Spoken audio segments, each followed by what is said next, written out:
আজ যাচ্ছিলাম মেলাতে। হ্যালো বন্ধুরা, তো আজ ঘুরতে ঘুরতে পৌঁছে গিয়েছিলাম মেলাতে। আর আবার কি, এসেই কার্তিকের পেয়ে গেল হিসু। গত বছর এই মেলাতেই নাকি ওর বউ হারিয়ে গেছিল, তাই ওকেই খুঁজছিল দুজনেই। এই তো পেয়ে গেছি, ওই কার্তিক এদিকে আয়। তো দেখি কার্তিকের বউ নাকি জলপরি সেজে খেলা দেখাচ্ছিল ওই মেলাটিতে। আর এই খেলনাগুলো দেখে আমার ছোটবেলার কথা মনে পড়লো। আরে এই আবার গ্লাসের দোকানে যাচ্ছে কেন? দেখলেন তো এর কাণ্ড। এই জন্য একে কোথাও নিয়ে যেতে নেই, সারাক্ষণ খালি গ্লাস গ্লাস আর গ্লাস। এইখানে দেখছিলাম বন্দুক ভাড়া দিচ্ছে, তাই মার্ডার করার জন্য একটা বন্দুক ভাড়া নিতে গেলাম, কিন্তু বললো ভিখারিদের দেওয়া যাবে না।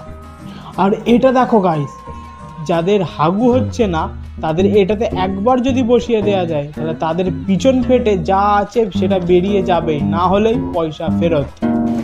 ठीक है समझ गया। আর এই যে সস্তা শাহরুখ খান, চল হাট।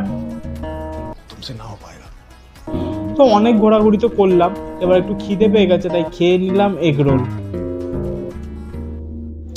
এগরোল খাবার পরেই দেখি এইখানে চলছিল খতরো কে খিলাড়ির অডিশন।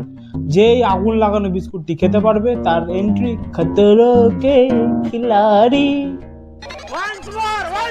বয়স তো অনেক হলো, বিয়ে হচ্ছে না, তাই আমরা দুজনে এখন মেলাতে পাত্রী খুঁজি। তো আমরা মেলা ঘুরি, তোমরা আরো মিনি ব্লগসের জন্য আমাদের চ্যানেলকে সাবস্ক্রাইব করো। বাই।